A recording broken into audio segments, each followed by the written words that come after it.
Hey everybody, welcome to our BSG company presentation. Good morning, good afternoon, good evening, whatever time you're tuning in. I'm glad you were able to watch this presentation. We are Company A, Athlead Shoe Co. My name is Andrew Delaney. I'm here with my partners, Conlan Miller, Spencer Sullivan, and Stephen Holcomb. And we're excited to share with you what our experience was with the BSG company this semester. Over the 10 years that we were able to run our company. What we're going to do, our plan for this presentation is pretty simple. We're just going to start by showing you an overall trend line of how our company did in a few key areas like earnings per share, return on equity, our image rating, and credit rating, and a couple others. And then we're going to dive into specific strategies that we had in order to attack the industry to try to take market share from our competitors. And then we'll wrap it up by talking about how, if we were to continue on with this simulation, things that we would do, and finally, with lessons that we learned that we think would be really good to know jumping into this fresh from the start. So we're going to begin with Spencer Sullivan, and he's going to take us on a journey through the trend of our company over 10 years in 6 different areas. So here's Spencer. Hello everyone, this is Spencer Sullivan, and like Andrew said, we will be going over the financials, things such as the annual total revenues, the annual earnings per share, annual return on equity investments, the annual credit rating, the year-end stock price, and the annual image rating, and here we go. First off, as you can see, through 10 through 13, we were kind of at a stable mark, as our plan was to start steady and then work our way up. As you can see, at year 13, we started making our leap up, and through year 20, we just kept on increasing with our total revenues. And going on to our earnings per share, as you can see, it's about the same thing, a steady line and a slow increase. And as you can see, we got to year 16, which is when COVID hit unexpectedly, and we started to take a little drop through year 20. But we had a plan for the future, as we will get to later on with Conlan. Our annual return on equity is a kind of stable up and down line. As you can see, started out low as our years progressed, and then got high, and then hit low more as COVID hit. Our annual credit rating, we really try to focus on having a good credit rating throughout. As you can see, we went up and stayed at the top for a while, and then, as we said before, COVID hit, and we worked on getting it back up, as it was a very important asset for us in trying to get our business going. Our year-end stock price, as you can see, here we go again through year 12, the steady line, and then our big jump. This was very important, we thought, for our business and what we were trying to get to. And as you can see, still the steady line this will be pretty relevant through all as the COVID hit, but we do have our plans.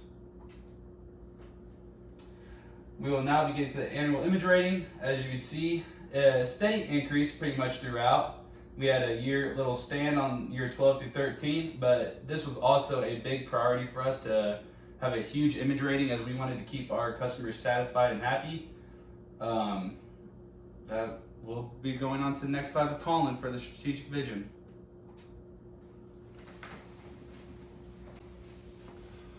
It's me again, Andrew, and I'm going to share with you the strategic vision, and then I'll give you the Conlan for the interesting part of our presentation. So our strategic vision was the global best cost strategy. Basically what we looked to do, our main focus was to give quality for the product that we give people at a price that is very competitive. And so you'll see this a little bit more specifically soon in a minute, but you'll notice that our SQ rating was higher than anyone else in the market at a very competitive price. In fact, we actually probably could have priced it a little bit higher, and it still would have been well within a healthy price range.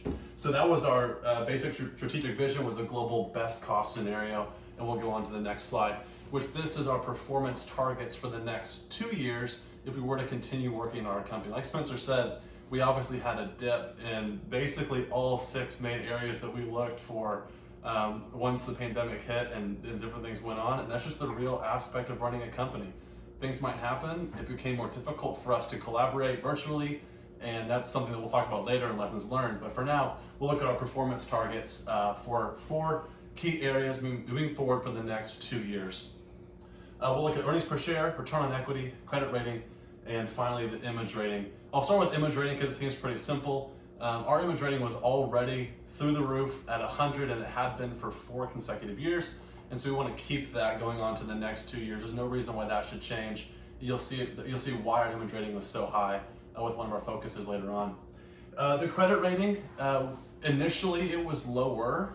It was never anything dangerous, but we did get it high enough to an A. And we just look to keep it at an A and hopefully actually increase it to an A plus by continuing to have the money to pay off, things that we need to pay off. Return on equity and earnings per share. These both took a significant dip in a few years after we all had to go remote.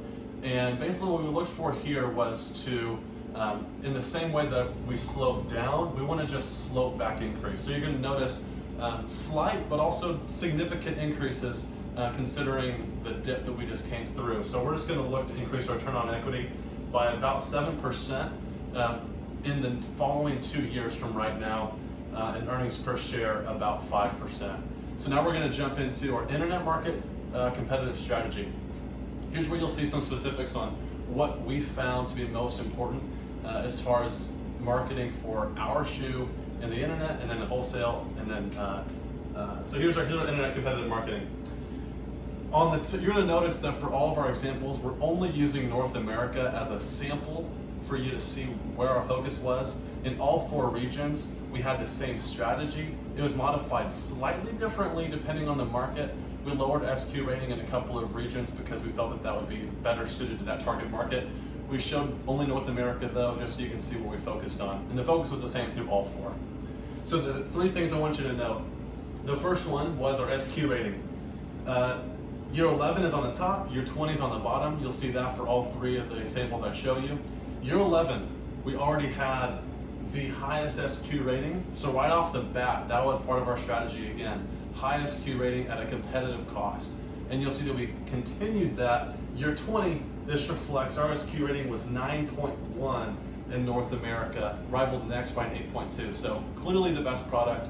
But you'll notice our prices, although our product is significantly more quality than some of our competitors, our prices were still competitive and not overly priced. You'll notice that actually in year 11, we were tied for the second cheapest shoe in the internet market. And by year 20, we had raised our prices, but we were still lower than, it looks like 4 groups, even though we're producing a better product. The other things we're focused on was number 1, brand reputation. From the top, we wanted to make sure that our brand reputation was something that was focused on. And early on, year 11, our first year, we had 70, as did everyone else across the board. But by year 20, we're looking right here at a solid 100. We like to see that. And the last thing that I wanted to show, let me see if I can find it here.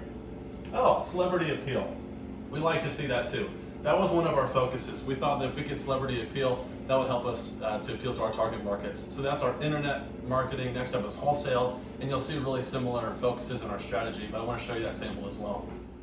So here's our wholesale marketing. Again, you're going to see year 11 and year 20. Again, this is for North America as a sample, but our strategy was the same through all 4 regions.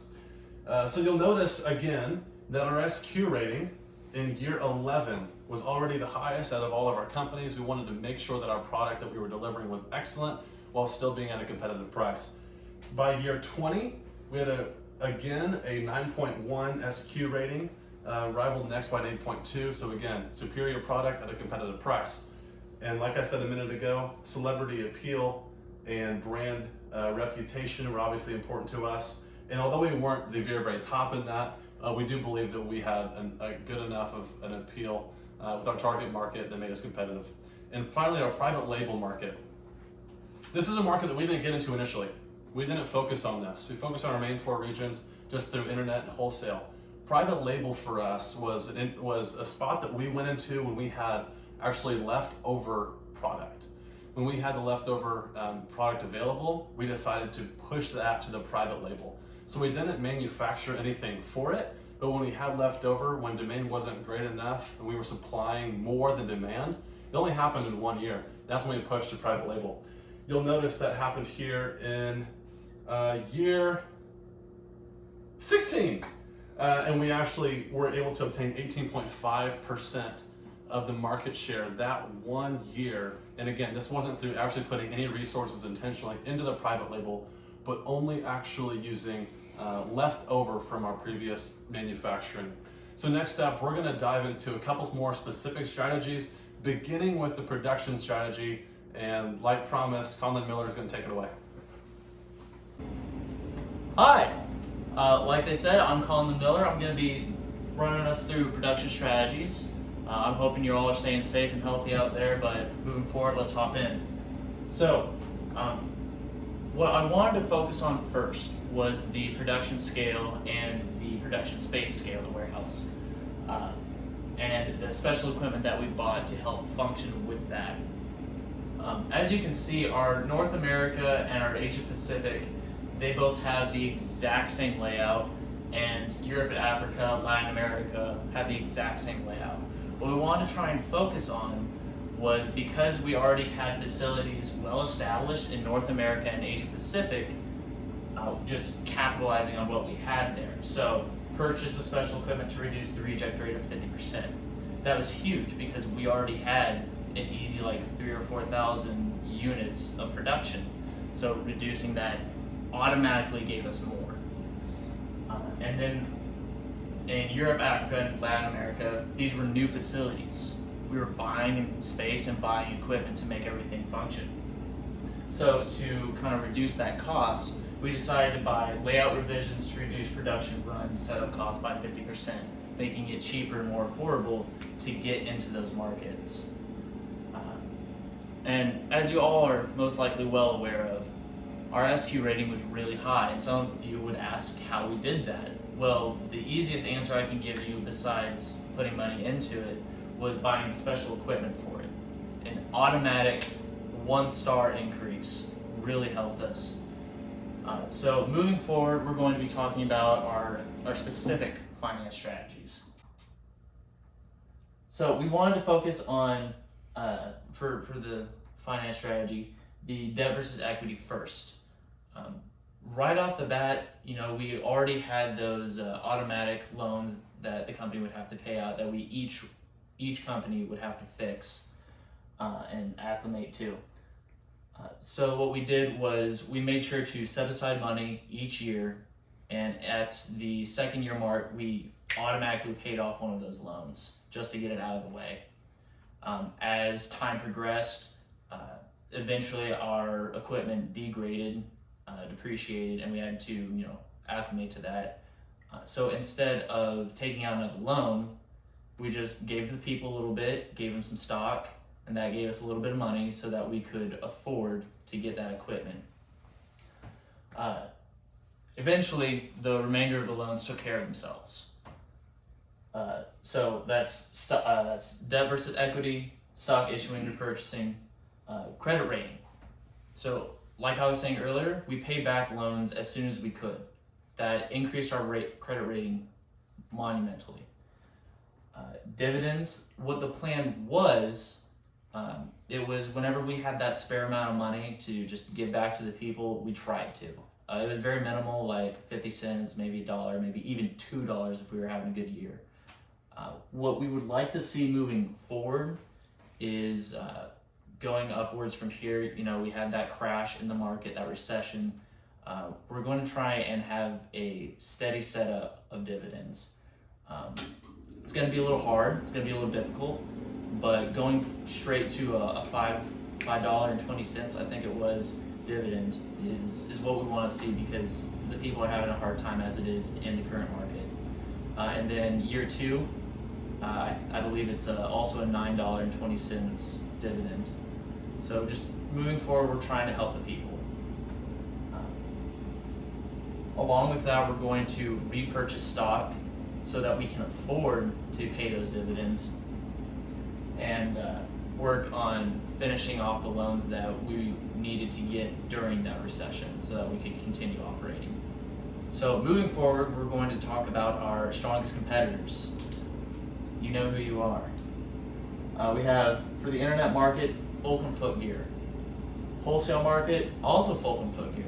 They're doing this quite well in the Latin America market. And then the private label market, like Andrew said earlier, we didn't focus on it much. So technically our greatest competitor that was reasonable to us to even align ourselves against was Der Schuck. So just talking about the private label, we didn't worry about it too much. It was just the extra stuff. Weren't very concerned about it. Wholesale market, Holcomb footgear, along with the internet market, Latin America was their shtick. They had a lot of stuff in there, a lot of equipment, a lot of production space that we just couldn't compete with. Just props to them.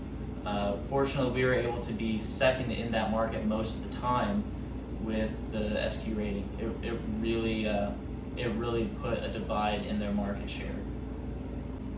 So now we're going to get into the meat and potatoes of outcompeting our rivals, and we're going to send it to Stephen Holcomb in our remote location. Thank you. I hope you all have a great day.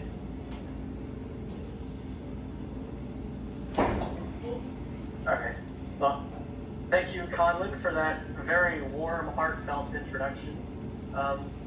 Like my other teammates have said, I hope everyone's doing well and staying healthy, social distancing and whatnot. And depending on how this video turns out, I might be a floating head or I could be, like a very fancy table, but I digress. So, like Conlan mentioned, we're going to get into the meat and the coconut of outcompeting our rivals, starting with our main strategy of having the highest SQ rating in each region. We really starting in year 11, that's really what we wanted to do. And after a while, we didn't even max it out. Like the highest SQ rating is like a 10.0, but pretty much like every year we raised it a little bit with the long-term goal before COVID hit of maxing it out, just because it did really well for our image rating. That's part of the reason that we were able to maintain such a high image rating basically every year, as well as our multiple celebrity endorsements. The way we tried handling that was there was a few celebrities that we tried to target and maintain every year, and one of the main ones that we went for and had signed for a while, I'm sure many of you probably heard us talking about it before, was LeBron Game, until LeBron Game suddenly disappeared from the market altogether. I don't know what happened. I don't know if he could handle repping our brand. That must have been what happened. But we managed to maintain multiple celebrity endorsers throughout the entirety of BSG, and they also did quite well for our brand and image. And then really the other thing that we did was our competitive pricing. We wanted to have the highest quality for one of the cheaper prices in each region. And that alone really helped keep us competitive in the market, because everyone was well aware of our strong quality, but cheaper price that anyone could afford. And now I'll move it on to some of our lessons learned. We really wanted, one of our main lessons we learned was to develop a strategy and to make it clear. We wanted to have an idea and keep going with it. We also wanted to keep growing and never be idle, which up until when COVID hit, we did a really good job of that, because we were always actively searching for new buyers and new potential opportunities. We also learned to understand the repercussions of loans. That's why, like my other teammates mentioned, we wanted to repay those as fast as we could, because if we didn't repay our loans on time, those would hurt us a lot. And one of the more recent lessons learned, as I'm sure many of our other competitors out there learned after COVID hit, was not underestimate the power of meeting with your group in person. It's quite a whole new world when you're used to meeting with your team every week, like in class or outside of class, and going over the stuff together, and then having to run the business remotely via Zoom or FaceTime or Messenger Pigeon, whatever way you can get your message to your other teammates to keep running your business. It's a whole different ball game, as opposed to being there together and working on it as a team, as opposed to being online. And our last main lesson that we learned was to love our stockholders while you have them. We tried to treat our stockholders as well as we could. We wanted to keep that trend going because they really helped us with all of our numbers and help our business grow up until COVID hit, which is also, really a lesson in of itself. It was a real world thing, as you've seen throughout some of our other graphs and trends, that our numbers were slowly trending upward each and every year. And then like the last week before we went to spring break and the COVID hit, our numbers were at the highest, they were the highest peak. And then after that, they started trending downward, which really kind of fits in with the whole recession shtick because everyone, even real world businesses, are hurting right now. So that was one of our main takeaways. And with that being said, that just about does our BSG presentation for Athlead Shoe Co. Thank you. We want to thank you all for tuning in. Stay safe and have a great day.